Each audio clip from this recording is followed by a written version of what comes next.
Hello and welcome to this companion to A.K. Warder's Grammar Guide, An Introduction to Pali, and you can find a link to this in the description below. So today we come to Lesson 7, and we'll be looking at the past participle. This is Pali Studies on the Learn Pali channel. Now, past participles can be difficult to get your head around, but they are extremely important in Pali. Lesson 7 is where many students become unstuck, and this is because I think Warder expects his readership to know already both what participles are, what the passive voice is, and how the two interrelate. And throughout this chapter he touches on many complex areas of linguistics, and so it can be hard to follow if you don't already have this knowledge. So to simplify, I'm going to rearrange the order of the sections a little, and deal with neuter nouns first, and then the instrumental case. But then we'll spend some time recapping verb tense and voice, to get an idea of just how participles function, before going on to look at how they work in Pali. But you might find you need to return and re-watch some of the sections, and remember that there are also some detailed tutorials on both verb tense and voice to help too. Right, let's begin then with something hopefully familiar. Back in Lesson 1, if you remember, we touched on the gender of noun stems. Every noun has a gender, and substantives usually have just the one gender, either masculine, neuter or feminine. And we typically classify noun stems by both gender and the letter in which their stem ends, because these have a common pattern of declension. Remember, a noun stem is just a noun without its declensional ending, and these are how they're listed in the dictionary. So in this section, Warder introduces us to a new noun gender, the neuter, and we can see here that neuter noun stems all end in a short vowel.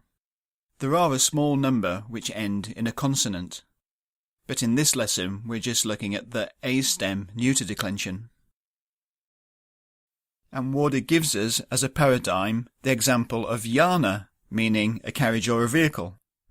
So first we can see that the neuter noun, in the nominative and accusative case for singular nouns, take the same ending, ang, and the vocative is the bare stem ending, and in the plural they all take the same ani ending. And if we compare this now to the masculine A-stem nouns that we've seen before, we can see that the neuter declension is different in the plural and the nominative singular, but similar in the vocative and accusative singular, and these in fact are the only differences, as the rest of the declensional case endings are exactly the same in the neuter as they are in the masculine. And we can see this if we now look at the instrumental case ending for both the neuter and the masculine. Here we can see that A-stem nouns take aina in the singular and ahi in the plural. There's also an archaic case ending in the plural, abhi, which you may also sometimes come across. So before we move on to the instrumental case, Warder also gives us the instrumental case endings for the pronouns that we saw back in Lesson 5. So if we look at the personal pronouns, the first and second person are a little irregular in the instrumental, but we can see the aina ending in the third person masculine and neuter. And we can see ahi in the plural too. And don't forget, these third person forms can also be demonstrative. This is the pronoun stem ta, so means that and those, but there are also other pronoun stems, and Warder gives us ima, which means this and these.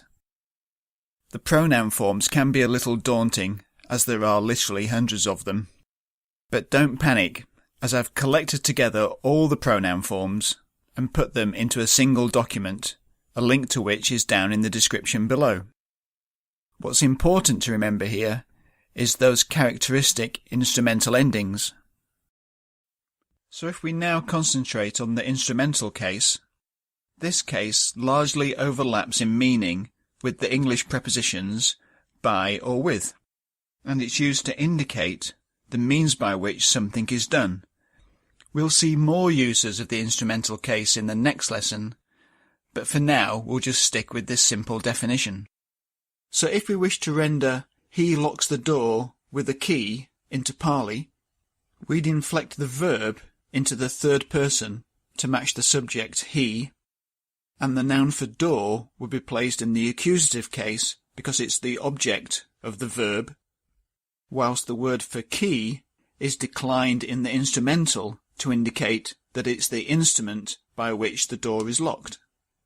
And the general order of a Pali sentence is to have the verb at the end and the subject first, along with things which belong to the subject.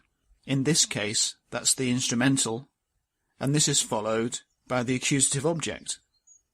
So if we now look at a couple more examples of the instrumental, so we have, "By wisdom one obtains happiness," and this could be rendered equally, "Through wisdom one obtains happiness," and "It is taught by the Buddhas." You might notice here that desetang isn't a normal verb. In fact, it's a past participle. Warder gives us a long list of participle stems, and I want to next dig into how these are formed. But remember those instrumental case endings above, as we'll be seeing those later. Now it's important to be able to recognise past participles, and I think the best way to do this is to understand how they are formed. So let's break this down. Participles can be formed on the present verb stem, or more commonly, on the verbal root. And the past participle is formed by adding the infix ta. And when this is placed on the present stem, the infix takes a joining I sound. Whereas, if added to a root, and the root ends in a vowel, the infix ta is added directly. But if the root ends in a consonant, some take the joining I sound, whilst with others the consonant and the t may assimilate. Now to keep this short, I'm not going to go into the details of that here. But generally, this results in the duplication of the t sound. Finally, for verbal roots which end in an r or an n, these can be dropped before taking the infix ta directly. And sometimes a final m is dropped too, though these also often assimilate, resulting in nutta. So notice that the distinctive feature in all of these is that ta ending. But it's important to realise that these are just the base forms, and these then need to be declined. So in this table, I've placed the nominative ending of the masculine and the new neuter gender that we've just seen, and for completeness, the feminine also. So if we now look at our last example, tang desetang budehi, we can recognise that desetang is a past participle which has been formed on the present stem, and this then declines in the neuter singular in order to agree with its subject, which is the pronoun tang. And if we now take one of Warder's examples, we have approached. The root verb upasang kam, to approach, takes the infix ta, and the m and the t assimilate to result in upasang kanta. And this then has to be declined to match its subject, here the pronoun we, and so it takes the plural nominative declension. We have approached, or we have arrived. Well, that's a brief look at the formation and declension of past participles. But before we push deeper into their uses, I think it would be helpful to look at participles in English. Okay, a participle is a type of verbal adjective, and that means it's part verb and part adjective. Essentially, there are two types in English, the ing form and the ed form. And the ing form is traditionally called a present participle, whilst the ed form is traditionally called a past participle. This is for regular verbs, and that means that both the past participle and the past tense are formed by adding ed. But with irregular verbs, the past tense is mainly formed by a vowel change, and in this case the past participle is often formed with the ending en. But there are actually many irregular past participle forms in English too. Now in this lesson, we're just focusing on the past participle. So for now, just remember those ed and en forms. Okay, so you can see how the participle is formed on a verbal root, and so it shows features of both tense and voice. But they function like adjectives, and so also behave like nouns, which means they can play many roles within a sentence and also makes them a bit tricky to get your head around. But if we break this down, participles are used in the formation of both aspect and voice, and we might term these finite as it involves tense, as well as non-finite roles where they may simply be acting as adjectives or even as a substantive noun. So to help us, let's first recap what voice is. When we start to learn a language, any language, we begin with the active voice. For instance, the dog chases the cat. Here the dog is the agent because he's the one performing the action, doing the chasing, whilst the cat is called the patient. This is the thing undergoing or being affected by the action. Now these terms shouldn't be confused with those of the subject, which means the grammatical subject, that is, the noun or phrase to which the verb has been made to agree, or the object. The object of the verb is the noun or phrase that is required in order to complete the meaning of the verb.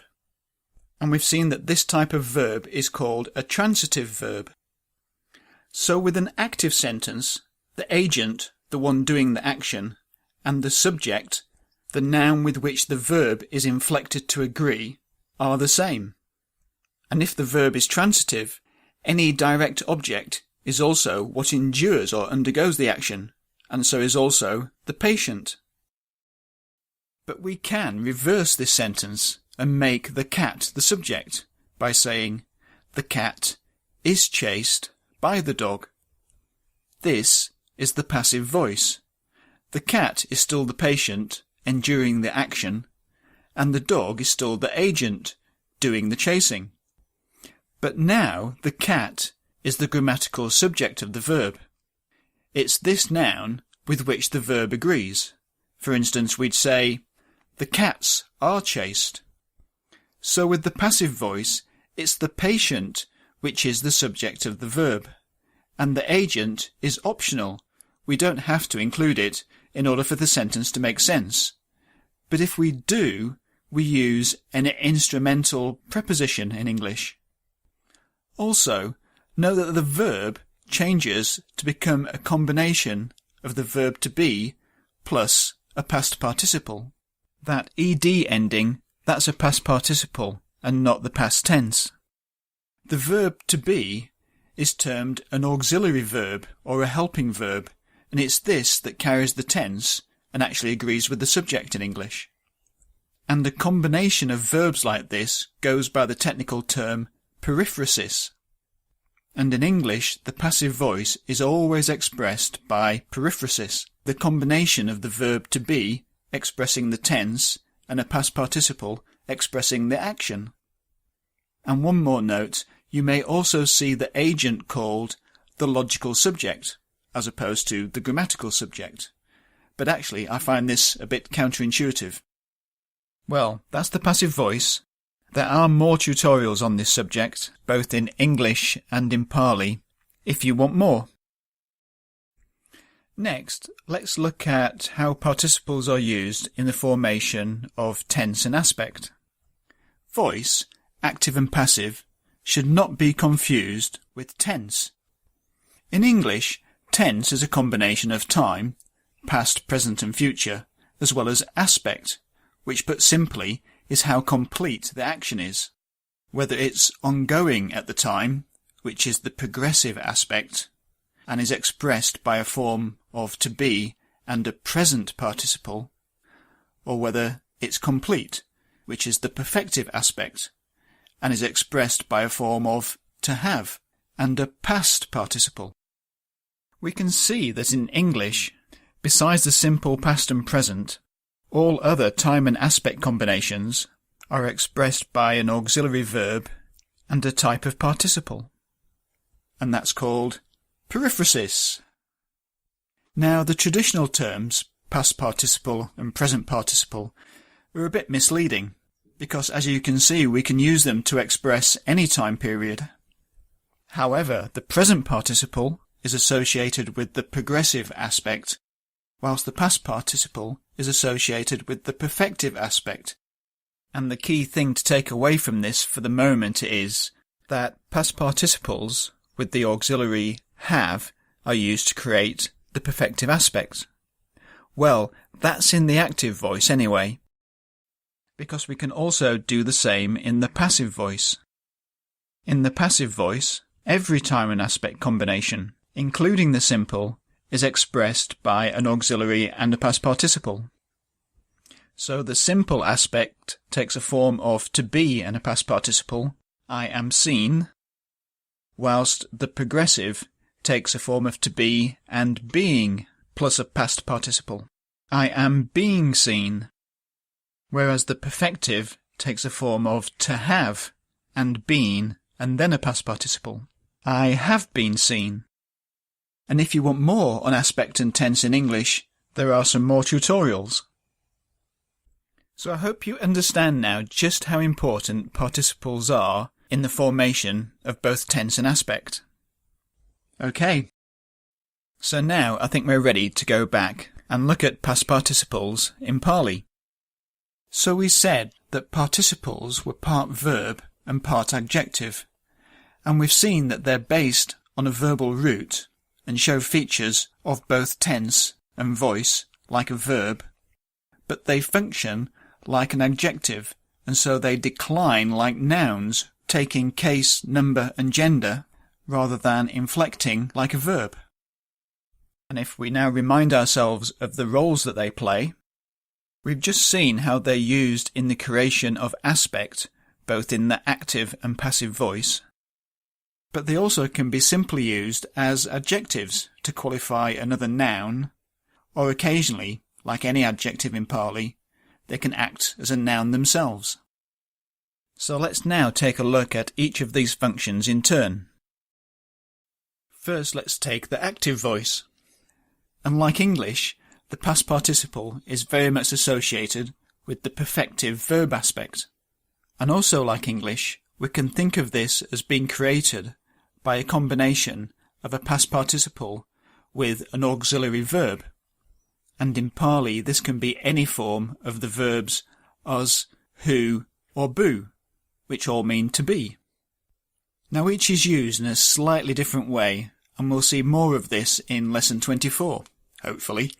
But for now, when a past participle is used to create a finite verb tense, it will be in the nominative case and will also agree in both number and gender with the subject, whilst the auxiliary, being a verb, will agree in both person and number with that subject. So these are the longhand forms of I have arrived and you have arrived. Literally, I have come and you have come. Both express the present perfective tense, and note it's the subject doing the action, and so therefore it's active voice. And as we've seen before, because the verb ending implies any subject pronoun, it's quite common to drop this pronoun, which will just leave the auxiliary and the past participle. And you might also find that the initial a of an us verb is elided after a vowel, as these sounds tend to run into one another. And conversely, it's common also to include the pronoun but drop the auxiliary, as it's acting as a copula, linking the participle to the subject. In fact, this is probably the most common construction, especially in the third person, that is, when the subject is anything other than I or you. So it's quite common to see a subject noun followed by a past participle without any auxiliary. So there are 3 different variations here that are all used to express the same meaning. And to render these into English, we simply use a form of the verb to have, has, had, etc., and the past participle. But past participles used in the active voice are actually quite rare. In fact, they're restricted to just those formed on intransitive verbs, and especially to verbs of motion, like to come or go, as we've just seen. But past participles used to create the passive voice are, by comparison, very common, and these are formed from transitive verbs, as it's the patient that becomes the subject. So let's now look at the passive voice. So in the passive voice, remember, it's the subject of the verb that is undergoing or experiencing the action. And again, these can be found in those 3 variations, but commonly with just the auxiliary in the first and second person, and without the auxiliary in the third person. And again, in this case, the past participle will be in nominative, like the subject, and agree in both gender and number. And as these tend to represent the present perfective tense, we render them into English with a form of the verb to have, and then been to create the passive voice, followed by the past participle. So now, if we look at the examples given by Warder, Evan May Sutang, May is a first-person pronoun in the instrumental case, meaning by me, and Sutang is the past participle of the verb meaning to hear, and it's in nominative singular. There's no specific subject, and when the subject is impersonal like this, it's quite common to put the past participle in the neuter gender. So we can render this, it has been heard, and we get literally, thus by me, it has been heard.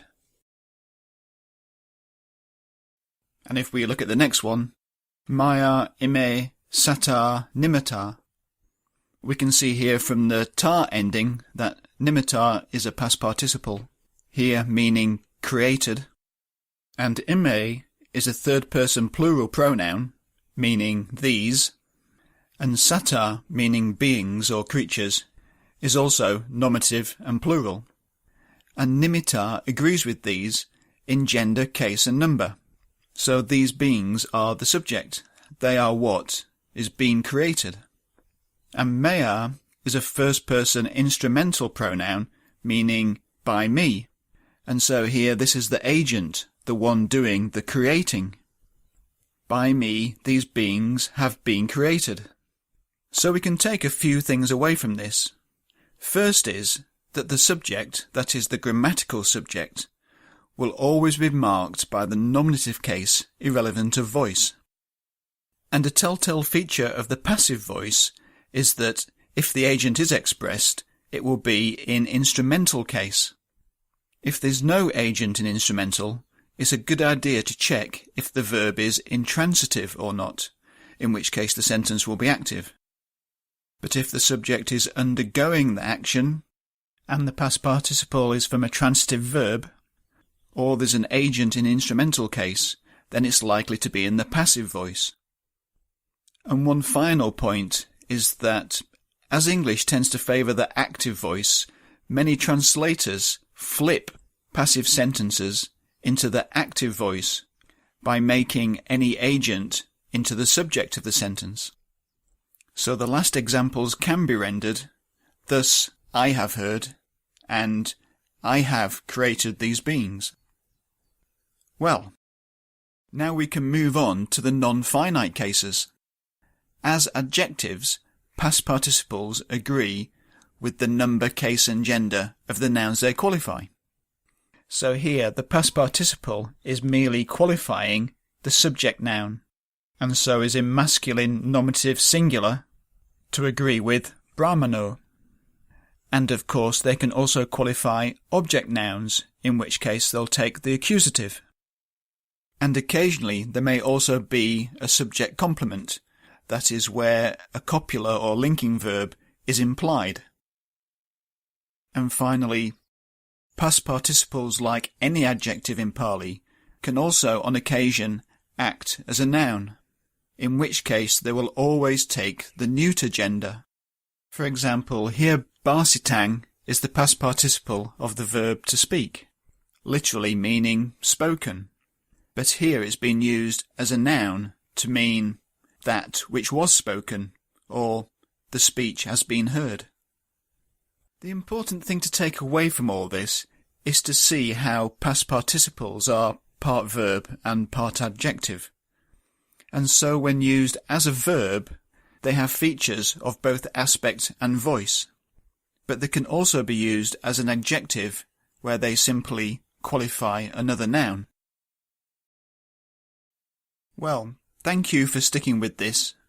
As I know that many struggle with Lesson 7, I've tried to explain the sections as clearly as I can. Have a go at Exercise 7. The answers are no longer in the appendix, as the first 6 were, but I will give you a link to them in the next lesson.